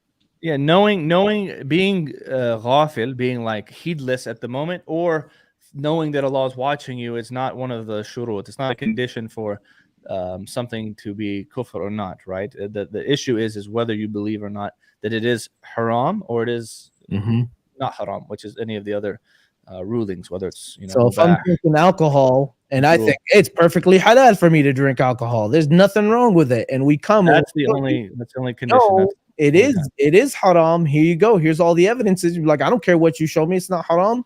That will take you outside the, right. But if you're thinking about Allah, Allah sees you. Well, hopefully knowing Allah sees you will actually help you to stop doing it in the future. But just knowing and thinking about Allah seeing you and you're still doing it, that's not a shart. That's not a condition that takes you out of Islam. Okay. So it doesn't. That's good to know. And one more just quick one about waswas. Sometimes like you get these disturbing like waswas, and it's like you feel like you're betraying like Allah and His Messenger. Like you get some crazy waswas. And I did read the hadith about it being like a good, actually a sign of faith. But I was just thinking like, so there is nothing that can pass through your mind, which would be, if you disapprove of it, like it could never be disbelief, right? Brandon. One more time. Sorry. He's saying about waswasa, if you think of something that can be bad or haram or kufr, if you just think about it, can that lead to kufr? Or does that if you disapprove of it? Can lead to kufr, but it's not you're not held accountable for your thoughts, bro. You're not held accountable for your thoughts. I mean, unless your thoughts are in your thoughts, you're like, I don't believe in Allah, obviously. But, unintentional thoughts, like random. Because Shaitan's gonna come and you recognize, oh, I don't like this thought. This is strange. You just push it to the side. Yeah. The Shaitan wants you to hold on to it. These are called like waham. It's like it's like a fleeting thing, right? Just push it off to the side. Okay, and I don't want to hold, like, if there's other guests, I don't want I'm waiting for other people to come. Okay, so I'll ask one more question. So what do you think is something, I was reading in Surah Tawbah, the ayah 9128, where I'm paraphrasing, but that the messenger is anxious for our well-being. He cares about our suffering and stuff like that. And I was thinking, like, what's the one thing we can do as laymen Muslims? Like, we're not interested in being scholars. We're working and we're just gonna have a family. But what can we do for the ummah in general like feast for the sake of Allah, if it's not dawah and it's not becoming a scholar? I mean, dawah's what you call, man. You give dawah with just how you behave. You know what I mean? Your amal is dawah. You know, the way you act with people is dawah. You know, make dua for the ummah. You know, donate if you can to support places across the world that are suffering, or you know, efforts that are trying to give that dawah. You know, make sure your kids and your family is sticking to, you know, to Quran and Sunnah, and build that love in their hearts. You know, this is how you can help the ummah as a whole. Yeah, because I was seeing, you know, I wanted to be the one that helps the weaker ones in the ummah to increase their confidence, because I see that a lot of Muslims have become like they've been oppressed for so long that they kind of have this inferiority complex, like even though they are the ones in good faith, like to Allah. So I was just thinking, like, maybe if I'm doing something for the ummah, other than charity, it could also be like setting up some kind of well-being, like centers. Start at your local area, right? I don't know where you're at. I don't know if you're in Europe or in the States or wherever, but start locally. You know, help people. You know, just go out and help homeless people. If you know Muslims that need assistance, go help them. If you don't, if you see homeless people that are poor, Muslim or not Muslim, here's your chance for da'wah. And you don't have to say, oh, do this, and I'll help you out if you take your shahada. Say, no, listen, I'm so and so, I'm a Muslim, this is a part of my deen, I'm here to support and help in any way I can. You know what I mean? This is da'wah. This is how you, yeah, you understand what I'm subhanallah. saying? Yeah, I feel that's the character, like Yeah. you're describing, being a person, a outlier in your society, like Yeah. not being like everybody else. Yep. Subhanallah. Inshallah, that Jazakallah khair, bro. Barakallah Hope that feek. helps. Allah bless you. and take care. Jazakallah khair. Thank you Alright. as well. Assalamu alaikum wa Alaikum salam. rahmatullahi wa barakatuh. Barakatuh. Yo, Brandon, I gotta go, man. My aunt. Alright, that's fine. Hey, bro. Take care, bro, man. Allah bless you, man. I have to go to Azza, inshallah. Barakallah Oh, feekum. how did you doing, bro? Yeah, Ameen. Everybody make You know. dua for my aunt. Her name was Watfa. May Allah forgive her for her shortcomings. May Allah grant her Jannah. And may Allah adorn her grave with the adornments of Jannah. And may Allah make her judgment an easy judgment. Allahumma ameen. Allahumma ameen. Barakallahu feekum, guys. Brandon, always good. I was happy. I got to spend an hour with you, bro. It was good. Alhamdulillah, appreciate it. I was so happy to see you. Bro. Good. All right, guys. Yalla. Assalamu alaikum. Alaikum salam. Welcome, Xavier. Greetings. Salam alaikum. How are you doing? Welcome, salam. I'm sorry? Yes, no, I said greetings. Welcome. Oh, welcome. Welcome, salam. Hello. Yeah, happy Sunday. Happy Sunday. This is for non-Muslims, right? That's the for everybody. People just having questions. Non-Muslims, Muslims, so on and so forth. So. Okay. Yeah, I have a question about Theodicy, and this kind of attacks Christianity and Islam overall, and Judaism. Okay. If Allah created the devil, knowing everything he would do, doesn't that make him responsible for evil? So doesn't that make Allah evil? No, Allah created evil. So then Allah is both evil and good? No, He is Allah.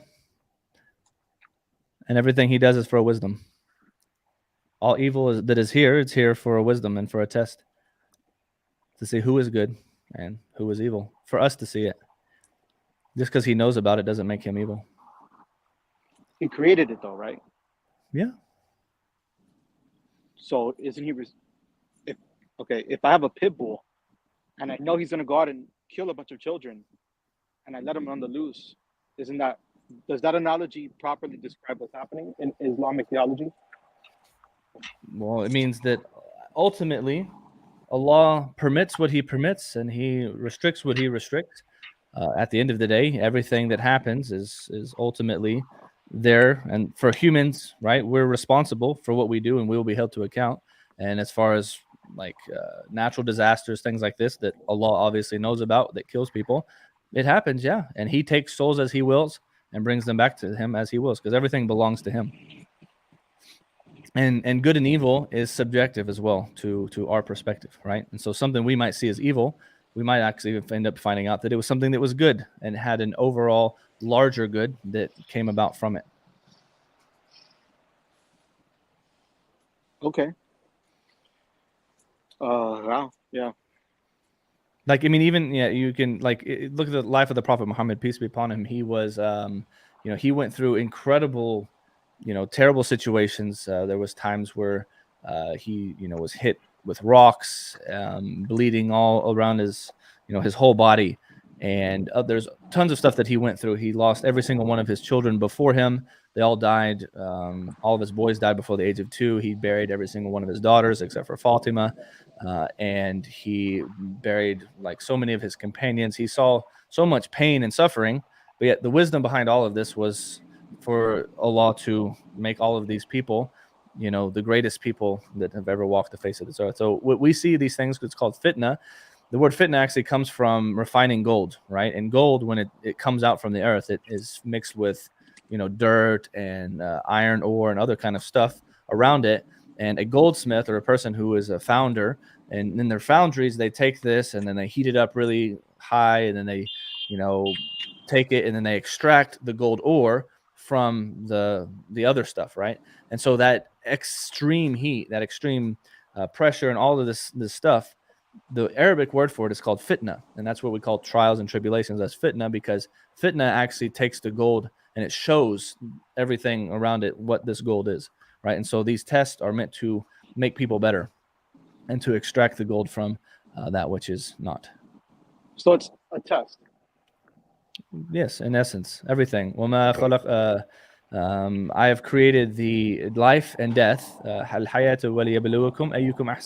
created life and death in order to test those of you, so that you can see who is better in deed, who has the best of deeds, so that we can see from amongst each other, and to compete in good and whatnot. Okay. So lots of things are created as tests: life, death, hunger, khawf, which is fear. Lots of different things are put in this life for a test for us.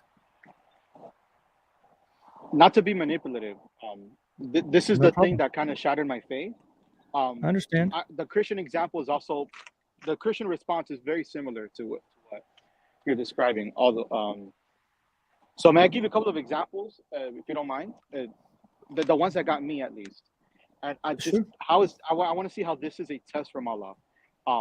One example: a child in Cincinnati, I believe, at a zoo. A mother took him. It was like a 2-year-old child. He wanted to see the wild dogs, and then he fell into the enclosure and he was eaten alive by wild dogs. Correct. I just don't see how that's a test for that little boy. What was the point of that? It's not a test for him. It's not a test for him. It's a test for the mother. He goes straight to paradise. He actually has it good. So for us, see, we don't see everything from, the problem with a lot of people is their vision is very limited to this life. Like, they only see materialism, right? And the things that are in front of them, physicality, right? A believer, we understand that the reality is that this life is one fraction of infinity, and anything divided by infinity is always going to be 0. So this life is so completely small compared to that. So everything that we see happens is in perspective of the reality. And the reality is that in the next life, this boy who died at this young age, he goes straight to paradise, right? It's a test for his mother now, having to deal with the loss of her son. Is she going to be tested? How is she going to react to this situation? Is she still going to return back to God, or is she going to go further away from him, right? Like me. And I'll put this out here. I haven't talked about it since I was on the podcast with John Fontaine. I was molested several times by a Catholic youth minister when I was young, right? And I know a lot of people who are molested, they end up going to become, terribly messed up. They, go on to also become molesters, and all this stuff happens. And for me, that actually brought me closer to God. Even though for many years I didn't, I was like averse to male figures. Like, I was like, I don't have anything to do with, adult male figures. But as time went on, I was able to heal from this. And this has actually been something that, I ran to God despite all this happening, even though I know that God knew it was going to happen. This was all, part of my journey, but I'm grateful to Allah for guiding me in the way that he has, because at the end of the day, everything that has happened to me has been for some greater good. And, you know, part of that was me being guided and getting this peace that I never had before. So, you know, there's, I see for me, because I've been hurt, I can see that people have a choice to turn. And I saw it in front of me. Like, I even thought about it. Like, I can be angry at God for allowing this to happen to me. Or I know that if God is truly in control, if he really is the one who is the creator of the heavens and earth, he's actually the only one who can help me. Like, nobody else in this earth can help me. People aren't going to care. I mean, yeah, there's going to be organizations that help, you know, people who are abused and stuff like this, but nobody truly can help me get the healing I need except for the one who created me, right? And so I ran towards him, and that's been my story. So I appreciate religion. I truly do. And Islam as well. I believe religion is the epitome of virtue. You keep using my issue with Theodicy. You keep using the language Allah knows, but correct knowledge. Allah set this up too. It's not just knowledge. He set it up. He created the devil and children dying of cancer, even toddlers suffering of cancer. Allah set it up. So he is responsible. Like I said, the greater wisdom is that these things get to go to paradise, right? Like, I don't see the death of innocence and harm like as anything bad, because the thing is that we have accountability. If this world was all that there is, you're 100% right. This is terrible. This is wrong. But the thing is there's going to be a day called the Day of Judgment, where everything will come to light. That even the smallest good deed that a person did that they didn't see any reward for, they're going to see a reward for it on the Day of Judgment. Any bad that someone got away with, people who, because a lot of times, you know, sometimes killers and people who harm people, rapists and all this, they actually don't get caught. There's some people who get away with it. They might even become rich and live a good life from the perspective of hedonism, right? Of enjoying the physical carnal pleasures of life. They might have that, right? But on that day, everything will be brought to account, and all bills, you know, will be tallied, and the scales will be measured and weighed, and people will be, you know, taken into account and punished for the things that they've done. So for us, it's not a problem, because there's accountability, and kids who suffered and went through this, their reward, you know, will be going straight to paradise. So I don't see it as a problem. Why in paradise? Why could Allah have just made the world without childhood cancer and natural disasters and babies drowning in pools by accident? Why does Allah have to wait? Absolutely. At all? Like, why create the suffering at all? So the answer is that we don't believe that Allah is like we don't, like, a Christian theology, they believe that he is omnipresent, which is we don't really believe in that either. Like, he's everywhere, because he's not in his creation, but he's like all loving. No, he's the most loving, but he's not all loving, because Allah is also just. He is also he has his punishment. He is a shadid al-iqab, right? He is al-jabbar. He is the mighty one, right? Al-mutakabbir, the one who there is nothing that that stands in his way. Allah has many names and attributes with us, right? So his justice is such that he will never allow the harm of something else to go reprimanded. And also, he is also al-hakim, the most wise. And so for us, the question that is, why could he just not have allowed any of this stuff to happen in the first place, is because it's from his wisdom, being that he is the most wise, that there's a wisdom behind it. And what's interesting is the question you're asking is the exact same question that the angels asked in chapter 2 of the Quran, right? Which is like the very beginning, where God created the Jinn, which is the race of Iblis, right? And then he created the humankind. And the angels had a question to this. So it says, أعوذ بالله من الشيطان الرجيم وإذ قال ربك للملائكة إني جاعل في الأرض خليفة قالوا أتجعل فيها من يفسد فيها ويسفك الدماء ونحن نسبح بحمدك ونقدس لك قال إني أعلم ما لا تعلمون. So behold, thy Lord said to the angels, I will create a successor on earth, which is Adam, right? They will be in successive generations, having children, so on and so forth. And they said, the angels, will you place therein who will make mischief on the earth and will shed blood, while we, the angels, we celebrate your praises and glorify your holy name. So they're saying with us, there's no pain, there's no death, there's no dying, because the angels, they don't go through sickness like we do, all of this stuff. But angels also don't have free will. Okay? And what is Allah's reply? He says, Inni a'lamu ma la ta'lamun. I know that which you don't know. Okay, meaning that he has knowledge of why he's doing this that they don't know. And to prove that, he goes on to teach Adam, when he created him, the names of everything. وَعَلَّمَ آدَمُ الْأَسْمَاءَ كُلَّهَا ثُمَّ عَرَضَهُمْ عَلَى الْمَلَائِكَةِ فَقَالَ أَنْبِئُونِي بِأَسْمَاءِ هَؤُلَاءِ إِن كُنتُمْ صَادِقِينَ. Right? And he taught Adam the names of all things. Then he placed them before the angels and said, tell me the nature of these things if you're right. So he's asking the angels, tell me the nature of all of these things that I just taught to Adam. And they didn't know. There was things that they realized that they didn't know at this time. They're like, okay, he taught Adam some things that he hasn't taught us yet. So at the end of the day, there's things that we don't know. And what was their reply? They said, قَالُوا سُبْحَانَكَ لَا عِلْمَ لَنَا إِلَّا مَا عَلَّمْتَنَا. Like they said, glory to you of the knowledge we have none, save what you have taught us. In truth, it is you who are perfect in your knowledge and your wisdom.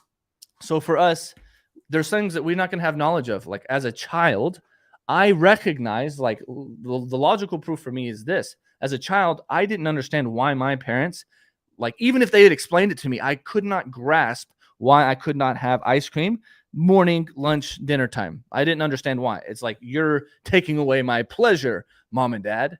Right? And that's how I saw it. This is the same way. Like, why can't we just have pleasure? Why does there have to be this pain and this other stuff?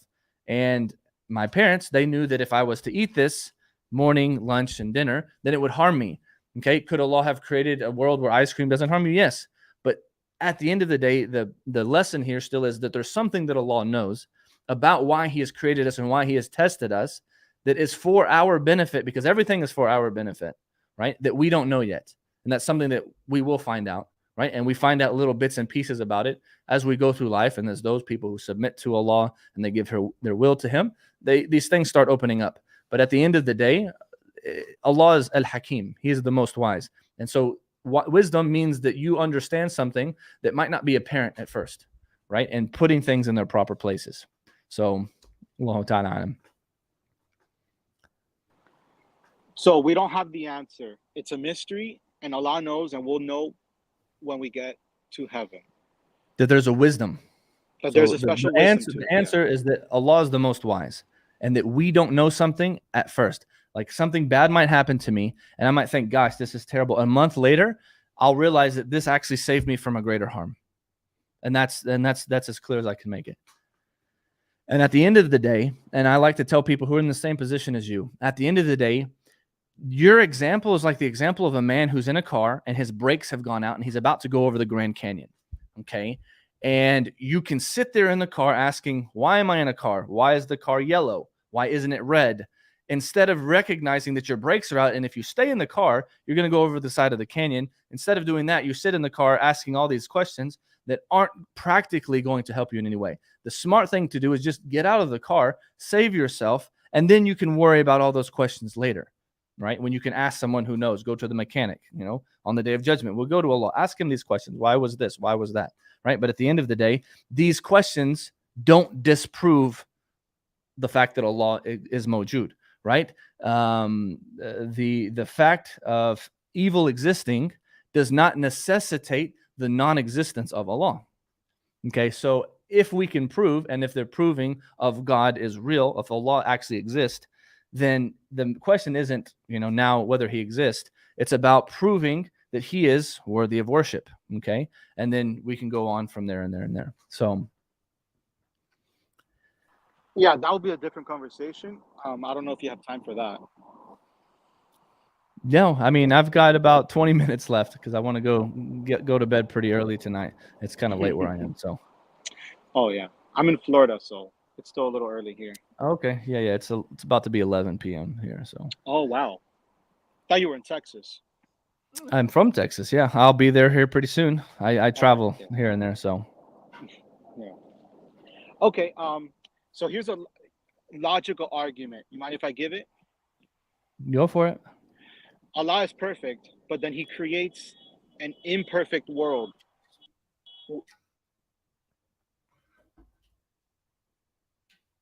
Imperfect world, doesn't that make Him imperfect? No.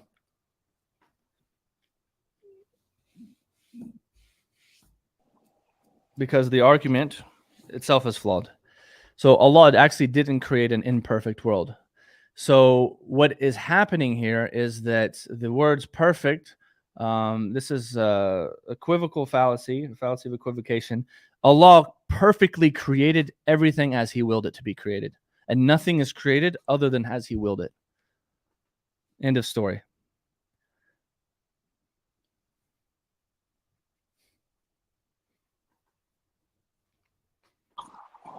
You're saying the world is not perfect? Everything that exists and everything the way it is exactly as it was intended by Allah. So therefore, out of His perfection, nothing occurs or has happened except other than as He understands it and as He has willed. Right. Okay, so then, logically for me, it follows that, not to trick anybody, that Allah intended it for evil, He created evil, therefore He is evil. No, it's an equivocation fallacy. Just because a baker bakes a cake does not make the baker the cake. I mean, this is very simple. It doesn't logically follow.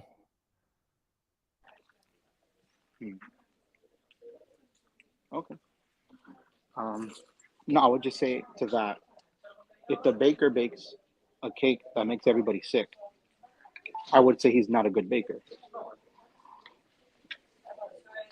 But this cake, this world it created, doesn't make everybody sick. Not everybody. Some, for some people. But it also doesn't deny the fact that there's a baker. So first of all, I mean, I agree with that. I okay. agree with that. So the thing is that determining whether this baker is good or not. And the fact is that we have good and we have bad that exist. The presence of bad does not necessitate, right? It doesn't necessarily mean that the one who has brought it, has created that evil, is evil himself. Okay, so then we determine after that. We have to take a holistic look. Because if a person was to only look at all of the evil around them, then they would be submerged in that, and this is the conclusion that they're going to come to, right? Just like a person who, spends their life in a house, like their entire life, and they're never allowed to go out, right? And then they're taught certain things from their family that, racist ideas that anyone who's, not green-skinned, right, is a bad person. And so whenever they actually do go out and they see people with yellow and blue skin, then they're going to think that these people are bad because that's exactly what they were taught, right? So if a person's focus is only on all of the negative things that happen, which are actually a minority if you look at everything that Allah has created, like the majority of everything that exists is good. There's so much good that's around us, and if a person focused on it, they would recognize all the good that's out there. Then they would recognize that some bad things happen and they lead to other good things, right? So this idea of bad existing does not necessitate that God is evil, right? And if a person wants to determine if God is good, then you actually have to determine it by looking at all of the other things around us. And then I would suggest by looking at the revelation that God has given us, right? So if a person hasn't gone through the Quran, right, fully sitting down, asking questions to someone who's knowledgeable about it, right, determine, is this from God? And if you look at it and you determine that it is from God, then you have to, make certain steps after that, right? So the part here is not whether God exists, but is this God worthy of worship? And so if this God is worthy of worship, then it follows that we have to worship and submit our will to this God. And that is where we turn people to the Quran to look at, okay, is it possible that this book was written by a person in the 7th century? The proofs are there, videos I've done, don't have time to go through it, right? But my argument is that it's actually impossible, completely impossible for anybody in the 7th century or even in the 21st century for any person or group of people to put together the Quran, right, in the Arabic language as it has been put together, or in any language for that matter. And the literary masterpiece that it is, with the knowledge that it contained in it at that time, that could not have been known by anybody other than the creator of the heavens and the earth. Okay. Yeah, I see two different I see two different ideas there. Does the creator exist, and is he worthy of worship? Correct. So I guess when well, you agree that the creator, the baker, exists because we have the cake. Probably. I don't have evidence that he does or not. If he does exist, I wouldn't be surprised. I would say probably. Have you heard of have you heard of the contingency argument? I mean, everything that exists is contingent. There probably is. I'm saying yeah. Okay. So I'm not saying evil disproves God. Okay. You were blanking out for a second there. Oh, sorry. I'm saying evil does not prove that evil shows, I guess, that he's not worthy of worship.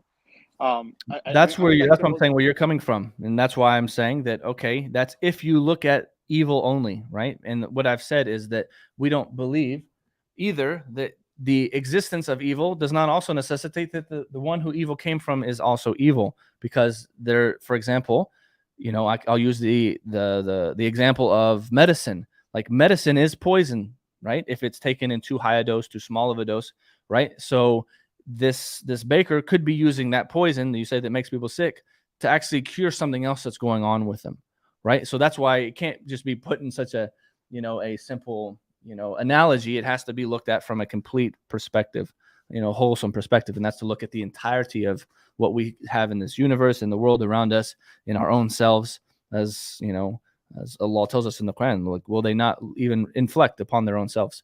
Right? For these are a sign for people who reflect and ponder. So I would say, and I would suggest, to reflect and ponder in all of these things. Don't just focus solely on all of the bad things that you see happening around people, around mankind, because this is actually a minority of the things that occur in the universe.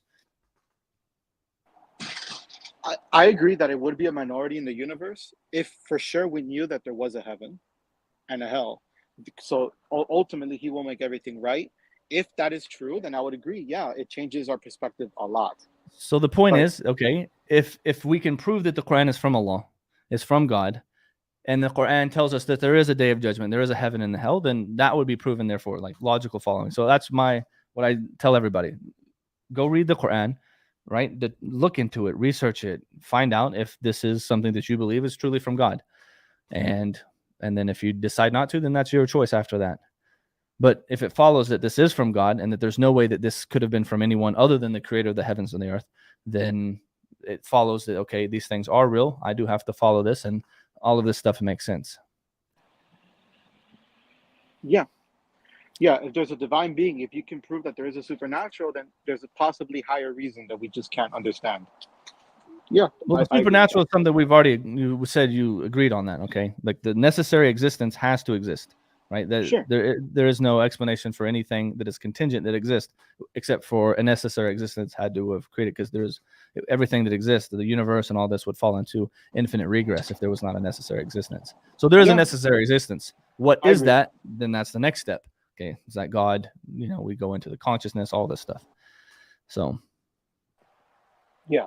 From what I see, only from what I see and what we see from nature, this ultimate higher being is possibly amoral, not immoral or not moral, just amoral, because nature, just from what I see, doesn't seem to care about suffering.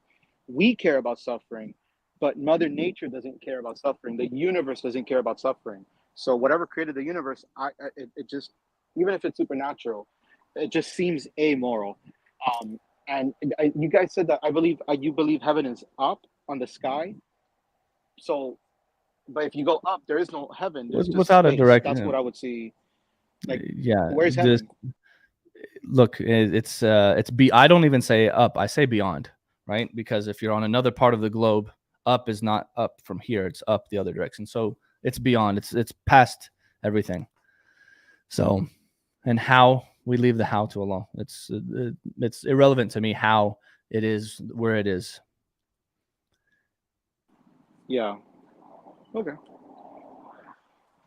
Yeah. So, do you got anything else? I got some other guests. Sure. Nice talk. Very polite. Yeah, you too, Xavier. I appreciate it, man. Yeah, you too. You were behaved yourself pretty good, so I enjoyed it. Yeah, for sure. Enjoyed it, man. Take care. All right, you too. Alhamdulillah. All right, take care. All right. I'm going to got two more backstage, Kavasir and then Michael. So first is Kavasir. Hello. Hello. Yes. Yeah, I'm a Muslim, but I have a question. Okay. About. You can give salam.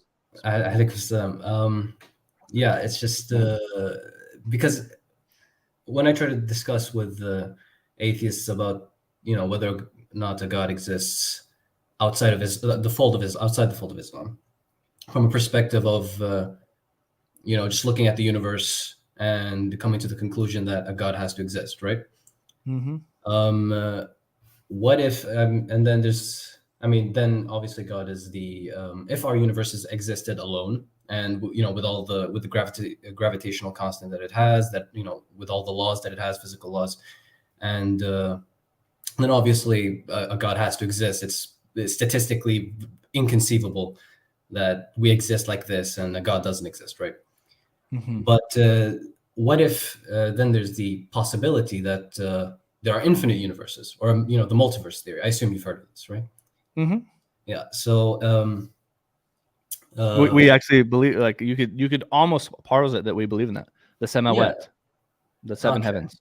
Yeah. But with regards to an infinite number of universes, it is like a possible theory that physicists, quantum physicists, at least obviously there's no proof for it, but it's a hypothesis, a possibility.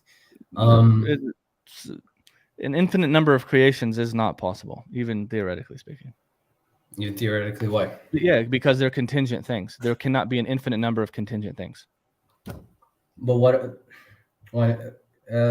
Maybe. Can you explain a little bit maybe more? because you can't infinitely go back in time to have created an infinite number of created things, right? Because then they would be co-eternal with the creator, who is infinite, and then therefore it would not be contingent. It would be necessary, and there can only be one necessary being. So contingent things by their nature are not infinite, right? They are contingent. They have a beginning, and they could be in a different way. They're part of a set, etc., etc. When you learn about the things that are contingent, so universes, there cannot be an infinite number of universes. If Allah started just like humans, like we have a beginning point, and we can live. Those people who will be in paradise and hell will live ad infinitum into the future, but we're not infinite.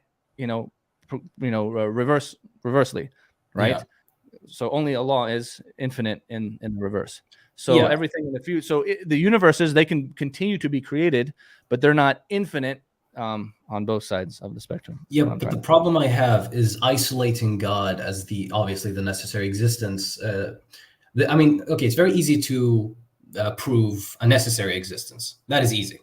But to prove a will or an intelligence is what I'm concerned with. So, if the universe existed, if our universe existed, or with the laws that it has on its own, then a will and intelligence is very easy to come to the conclusion to.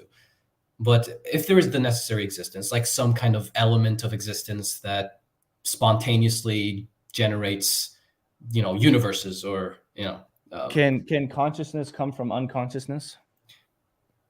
That is I'm not very. I have stumbled on that question, but I don't really know. The question goes back to it again, and it's the same thing that we use for atheists. So you say a person has already agreed that there's a necessary existence. It's the same argument that we use to someone who denies the existence of any creator, any God, any necessary existence as an atheist in the first place, is that randomness cannot bring about order. If you were to take 1,000 infinite, clashes of suns, and then each one developed this star, and then all of a sudden all these tornadoes happened on this one planet, and then that created like an iPhone in the middle of a desert. Like even in a, all the possibilities that would ever happen, this is never going to occur.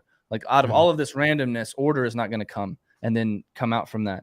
And then the order that we see on the scale that we see it in, it's not possible, right?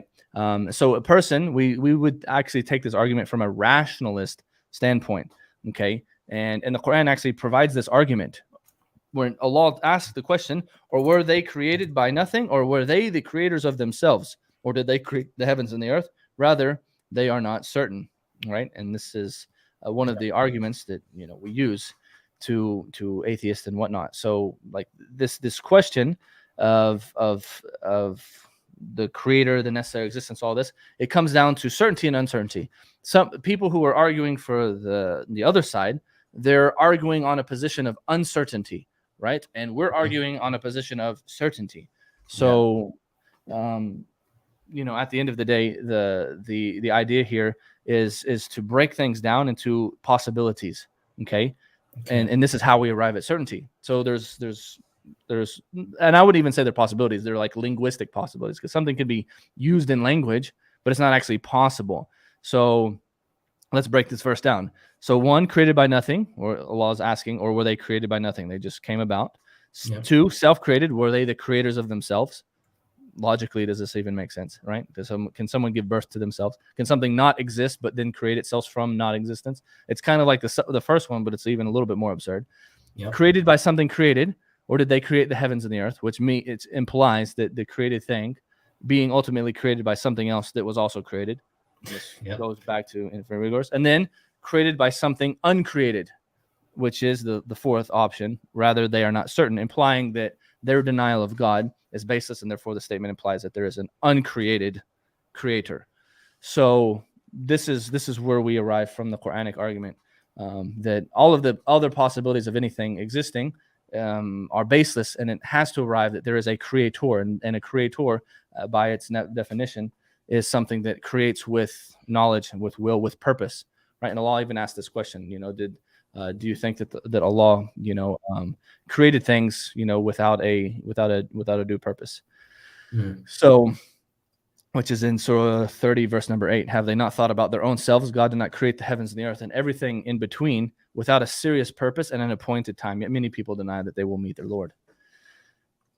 Yeah, I don't want to drag it on. You've answered it pretty, sufficiently. I could go further into the rabbit hole of possibilities that absurd, however absurd they are, with regards to infinite universes, infinite existences. If we're given an infinitely big universe, particles moving, quantum physicists assume that quantum interactions are random inherently. So we could go into that loophole, but fundamentally it's you've given obviously intuitively it's a convincing argument. So I think thank you for the answer. You're welcome. Jazakallah khair. Wayak. Send me an email and I can send you some more resources you can read. Howdy@themuslimcowboy.com. All right, I'm gonna take a few more because I do want to go to bed. Next, we have Michael. Welcome, Michael. Hey, how's it going? Oh, pretty good, man. How are you doing? Just a real quick question. I was reading the book of Jinn and Devils. I think the subtitle is In the Light of the Quran and Sunnah. Can jinn have sex with humans? I have no idea. I would say probably not, but maybe some scholars have said they have, but as far as the Quran and the sayings of the Prophet Muhammad, there's nothing that is ever mentioned about jinn being able to have intercourse or this kind of relationships with humans. So I have no idea. Okay, well, this book seemed to make it sound like they could. I have no idea. It sounds interesting and strange, but yeah. I think the jinn, it's a big rabbit hole that a lot of people go. It's fun. Everyone has their jinn stories, their ghost stories and stuff like that. But and it's kind of funny. The other guy brought up multiverse theory. One could, I suppose, argue that the unseen, that you have to believe in, what's one of the 6 things in Islam, the jinn and the angels and the unseen could be another universe or whatever. Yeah, we believe in, part of the ghaib is, believing in things that we don't even know what they are. There's lots of things that are out there that we can't even mention right now that we don't even know what it is. So yeah, we believe in the fact that there is an unseen, but we can't believe in things that we don't know about. So we just believe that there is an unseen, but what it is, multiverses, whatever, God knows best. And I really don't. Personally, I don't care. You don't care about the world of jinn? No, about multiverses. About jinn, we know what they are. We know how they interact with us, how they don't interact with us. For the most part, I've never heard about them sleeping with humans. Yeah, that would be one of the interactions. Yeah. if Jinn you watch, possession, yeah, it's real. I've seen jinn possession. Even Christians, have documented jinn possession. So you've seen jinn possessions. yeah, I've seen real life jinn possession of humans. So they do possess people, absolutely. Oh, okay. This is without a doubt. Do they take the form of animals, snakes? No, not the people, but the jinns do. Yeah, they do. Yeah, they appear as things flying in the sky, snakes, other things. And even Shaitan, during the time of the Prophet Muhammad, he took the form of an Arab man who came to the Quraysh, and he gave them the idea to, y'all want to assassinate him. How about y'all do this? How about y'all each send one person from each tribe so that it won't be found out which tribe actually kills him.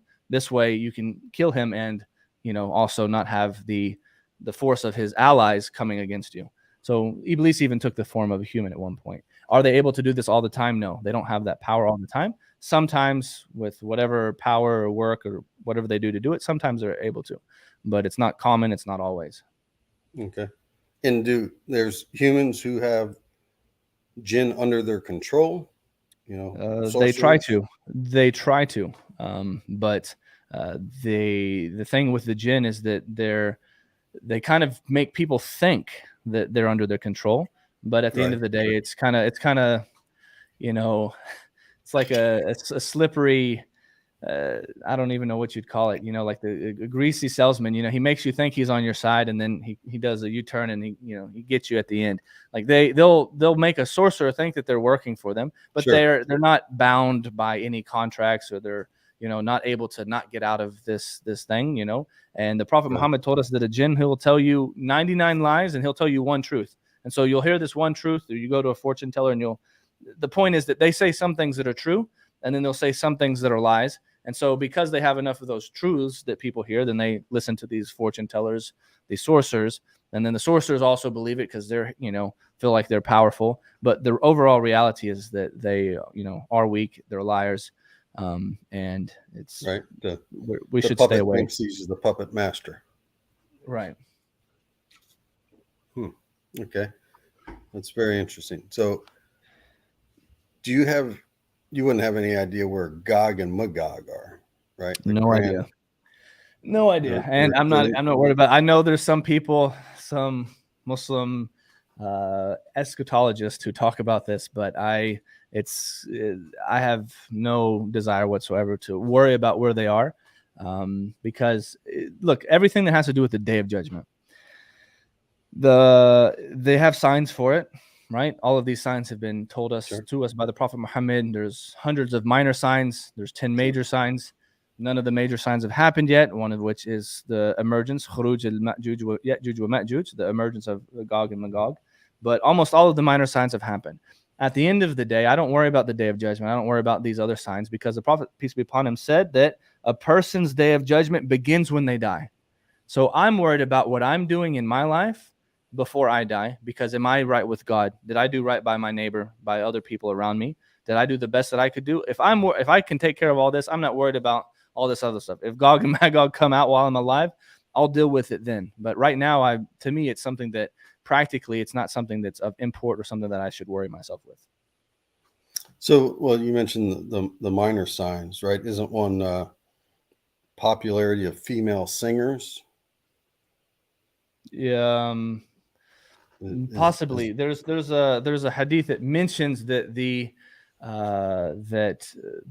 voices of women will be mashhur. It will start to like spread, and they will speak into like metal, right? In the part of the hadith, it actually talks about they'll be speaking into metal, right? Which are microphones, which is actually very interesting, prophetically. So, this is very important. Okay. Well, thank you for your time. You're welcome, Michael. I appreciate you coming up. You take care now. See you. All right. All right. Everybody who's in the backstage, this is actually getting really interesting. I have to go because this is something really important has come up, and I hit my 2 hours and I really want to go to bed. So Jazak khair, everybody who came on. Philo Archer, True. I'll probably try to go next week. So if you want to come back next week, I'm more than happy to have you on, and we can have a good, respectful discussion, because this is, I tried to keep things respectful on my channel. to the most part, I will let go here and there if people start getting rowdy. So anything that I said that was good is from Allah. Anything I said that was bad or wrong is from myself and the shaitan. And I ask everybody to forgive me if I've harmed anyone or hurt anyone.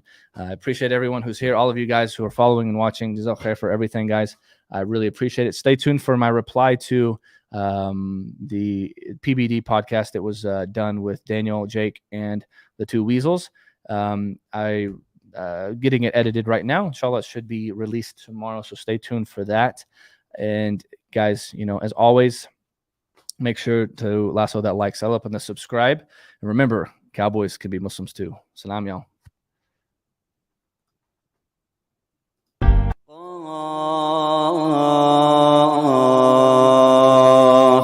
والقرآن المجيد بل عجبوا أن جاءهم منذر منهم فقال الكافرون